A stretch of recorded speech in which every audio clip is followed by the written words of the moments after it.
Respect to the Pinpoint program, y'all, so appreciate y'all. We're gonna go ahead and move along with some guest speakers. We got some food, some good food waiting on y'all for the back in just a moment, but these speakers wanna have a real potent message for you. So I would like to introduce our first guest speaker, Saturu Ned, and we also have Wanda Johnson, Oscar Grant's mother, the mother of the brother in the Fruitvale station, if you haven't seen it, and she's gonna come and share some words with you also.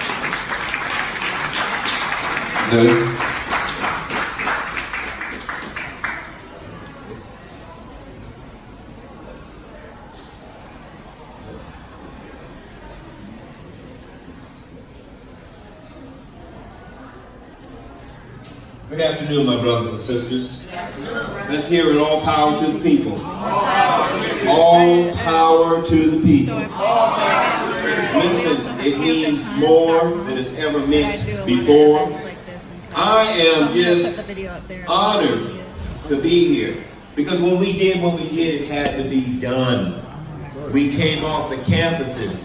Matter of fact, there were coalitions with black students, the organizations called ARASA, progressive white students, and every ethnic group in between, because we felt at that time we had to make a change because there was a great shift with the death of Martin Luther King. I'm so happy to be here 50-something years later. Unfortunately, the conditions that we're in are worse than ever. And I think this last episode that we saw really points out that it is time for what we call independent self-determination. We did it before, and when we did it, we had no blueprint. There were no programs. But before I talk a little bit about that, do you mind if I give you a little bit of information about me? A little bit about my history, is that okay? All right, very quickly. I was 19 when I joined the Black Panther Party. And Kaepernick wasn't the first athletes, to make a stand in terms of, I was a track and field runner. I was running during the era when John Carlos and Tommy Smith went to the Olympics. Our original plan was not to have any meets, no football games, no basketball games. All the campuses will be shut down because of what was going on, because of police brutality, and the fact of the movement that was taking place all across America. My history is, I remember coming into the locker room at Sacramento State College. Coach said I had 2 visitors from the FBI.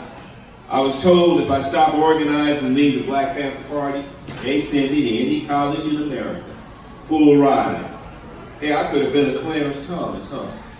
I could have been a sellout. But I chose not to.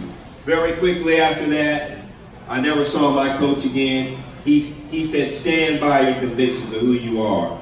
After that, 1969, I was in Sacramento, and that's when they launched the COINTELPRO operation. Governor Reagan was the governor at the time and later became president. The first office was San Diego, then it was Sacramento. I am a survivor of that attack in the Sacramento office. It wasn't a shootout. It was a celebration on Father's Day of 5,000 to 10,000 black people in Oak Park in Sacramento celebrating with families. But it was a plan by a tactical squad of LA, who later became SWAT, to attack us at that point in time. It was a horrendous night. That whole situation was announced by the city. They came in and destroyed breakfast program, our health clinic, things that we had. This was a constant thing that took place. But this is what I want everybody to think about. Where did it all start? It started right here in Oakland, California, right there on Grove Street at the time. And what I'm telling you, it was all about y'all. It was about you. We were same age as you guys. We were no more intelligent, but we learned a lot. We grew. I think it was wonderful. Any of you came here yesterday. Bill Jennings, our historian, talked about the educational curve. We came from campuses like MIT, Yale, community colleges, state colleges, Vietnam vets coming back, as well as brothers and sisters from the community, off the streets, joined the Black Panther Party. We were all young. But the idea was simply this. We had felt at that time, and I want you guys to get the feeling. The whole concept of starting from 65 with the Voting Rights Act, if you know your history. all the way through the King murder, and riots all over America where thousands of black people were arrested and hundreds were killed. That's part of the untold story of America. I don't know if you know, when Martin Luther King was killed, murdered, and it was complicit in 1999. They found out that Army intelligence was involved in his killing, so it wasn't government concept. You can look all that up. But at that point in time, I want you to understand how everybody felt. This was it, the man of peace. We had to say, long live the king. The king is dead. It was already a question of what we call defending ourselves as self-defense. I encourage each and every one of you students, you scholars, because right now you're the last true link to unraveling all this madness and passing on this information to our communities. No matter what community you come from, it's all an oppressive situation against each and every one of us. So the whole concept of history of education, Bobby Seale, Huey P. Newton, and others in Grove Street, started a concept that questioned their own existence, their own history, which spread to the La Raza groups in the Latino community, to the ethnic studies on the campus of the Asian community. Everybody came together because we began to realize what was happening in America. We said, we're coming together to make a change. From the anti-war, everybody was together. We had to say an attack against one was an attack against all. The Black Panther Party just happened to be the vanguard that not only helped everybody here in their communities organize, but also across America, but also across the world. Did anybody have a chance to go to the museum in 2016 and see the exhibit that we had? You know, they now have a permanent Black Power exhibit that they just opened up. But it's not just relegated to the Black Panther Party and the black community. It's about the movement in general that was led by students like yourself. So it all began on the college campus. So a lot of people say, well, what role do students play? What role did you guys play? You know, we had 65 unbelievable survival programs, and which are still under attack now. And even part of the SNAP program, we were giving away groceries before food banks.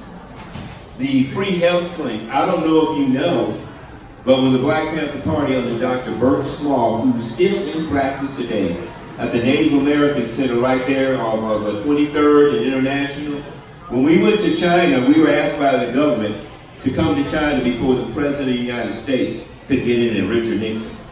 Of course, he was very upset about that. But one thing, this is another unknown knowledge, is that when we went there, we were taught a form of acupuncture that was around this part of your body, and it was to treat PTSD as well as heroin addiction. I don't know if everybody remembers, we always talk about what happened in the 80s. We got the double whammy. Anybody from here from Oakland know the story of Felix Mitchell? Oh yeah. You know, I did a series on American Gangster because we had interaction. We brought a lot of the kids who were part of our school in East Oakland. We recruited as lieutenants, and many of the kids from there in 66th Street Village went to the Panther School, changed their whole lives. But this was a double whammy. Heroin, then crack cocaine, the destabilization of education, which is happening right now. Let's take a look at that. You know, normally, I know they've been sort of like not giving you guys all the equipment that you need, but I was going to do a little PowerPoint. I put some unbelievable stuff together. Brother Kevin mentioned it earlier. Why is it that students like yourself have to worry about how you're going to live? Brothers and sisters sleeping on a train, not knowing where you're going to use the term couch surfing. I understand, and don't be ashamed, because you did not create these conditions that is happening in. But it's a total destabilization of the community. It's starting from the elementary schools already. Look what they're doing in the city of Oakland, closing schools down. If the teachers go on strike, there was some churches saying, bring the students in, we'll feed them lunch. This is what we call community cooperation. People coming together to support one another again. And I'm going to say this. What we see right now, the playing of people's lives, people who are in control who don't care about whether your children eat or live, don't care whether you have or are able to continue your education, constantly cutting federal funds, constantly creating scenarios when you do graduate, then you go, you got your paper, they're not hiring. They're not hiring at that point in time.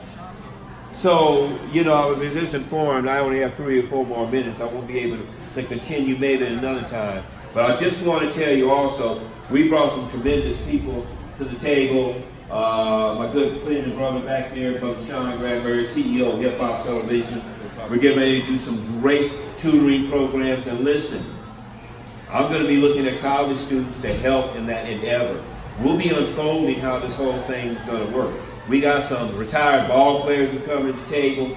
Everybody wants to plug in, and I am honored to be that plug-in because we did it when we had no blueprint. And I want you guys to remember this.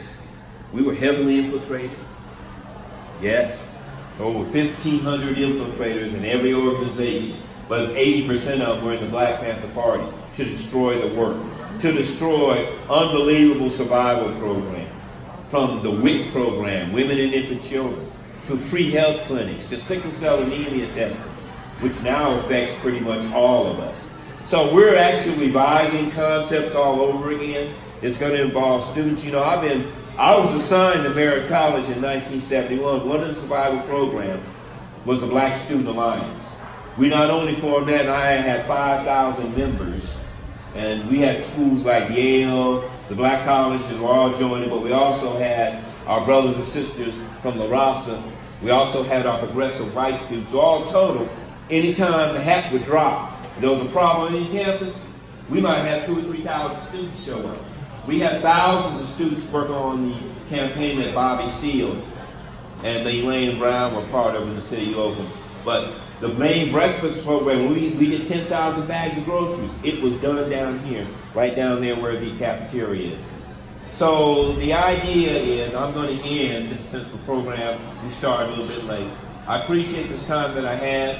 If you guys have questions, you can come up and talk with me. I'll give you our information. Also, we have a website, blackpantherbible.com. Our merchandise actually supports our programs, teaching that we do it ourselves. I want to thank each and every one of you for this short period of time. And hopefully I'll be able to come back and actually create some workshops where you guys can all get involved in making a difference, because you are the difference. All power to the people. All power to the people.